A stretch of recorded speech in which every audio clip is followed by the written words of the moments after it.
అందరికీ నమస్కారం. ముందుగా ఓం శ్రీమాత్రే నమః అని కామెంట్ పెట్టి లైక్ చేసి మా ఛానల్ని సపోర్ట్ చేయండి ఫ్రెండ్స్.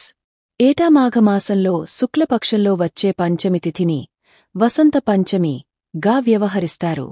ఋతు సంబంధమైన పండగ కావడంతో దీనికి ఆ పేరు వచ్చింది.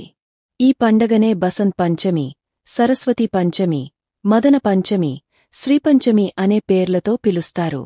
అందులోనూ పంచమి రోజే సరస్వతీ జయంతి కావడంతో ఈ పర్వదినానికి అత్యంత ప్రాధాన్యత సంతరించుకుంది. ఈ రోజున చదువుల తల్లి సరస్వతీ అమ్మవారిని ప్రత్యేకంగా పూజిస్తారు.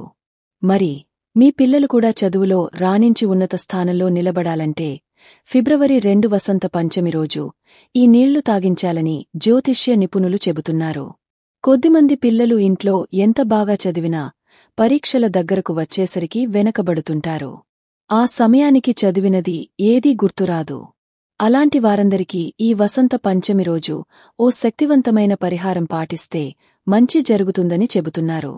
అలాగే చదువుపై ఏకాగ్రత పెరగడానికి, జ్ఞాపకశక్తి పెరగడానికి, పరీక్షల్లో బాగా మార్కులు రావడానికి, కాంపిటేటివ్ ఎగ్జామ్స్లో సక్సెస్ కోసం ఈ పరిహారం ఉపయోగపడుతుందని. ఆ పరిహారం ఎలా చేయాలంటే, ఈ పరిహారాన్ని ఇంట్లో తల్లి లేదా తండ్రి నిర్వహించాలి. ఓ గ్లాసులో నీరు తీసుకోవాలి. ఆ గ్లాసును ఎడమ చేతితో పట్టుకుని దానిమీద కుడి అరచేతిని ఉంచాలి. గ్లాసుపై భాగంలో అరచేతిని ఉంచిన తర్వాత ఓం ఐం వాణ్యాయ స్వాహ అనే మంత్రాన్ని 21 సార్లు చదవాలి. ఇలా మంత్రం చదవడం వల్ల దాని శక్తి నీటిలోకి చేరుతుంది.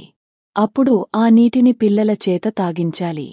ఇలా చేయడం వల్ల పిల్లలపై సంవత్సరం మొత్తం సరస్వతీదేవి అనుగ్రహం ఉంటుందని అంటున్నారు. వసంత పంచమి పూజా విధానం. ముందుగా ఇంట్లోని పూజా మందిరాన్ని శుభ్రపరచుకుని అలంకరించుకోవాలి. ఆ తర్వాత పూజగదిలో దేవుడి విగ్రహాల వద్ద ఓ పీటను ఏర్పాటు చేయాలి. పీటకు పసుపు రాసి బియ్యపిండితో స్వస్తిక్ గుర్తు, అష్టదళ పద్మం ముగ్గు వేయాలి. లేదా స్వస్తిక్ గుర్తు ముగ్గు ఒక్కటి వేసుకున్నా సరిపోతుంది. ఆ పీటపై తెల్లని వస్త్రాన్ని ఉంచి దానిమీద సరస్వతీదేవి ఫోటోను ఉంచాలి.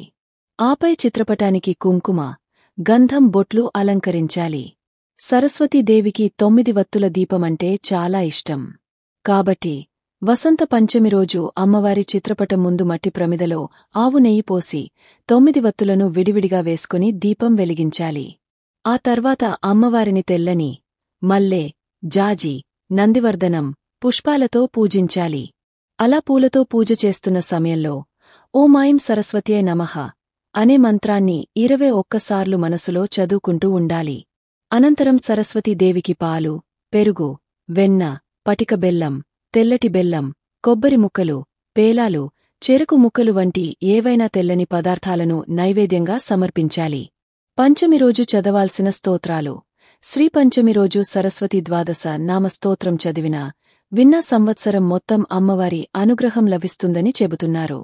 అలాగే సరస్వతీ కవచం వింటే ప్రపంచాన్ని జయించే తెలివితేటలు లభిస్తాయని చెబుతున్నారు.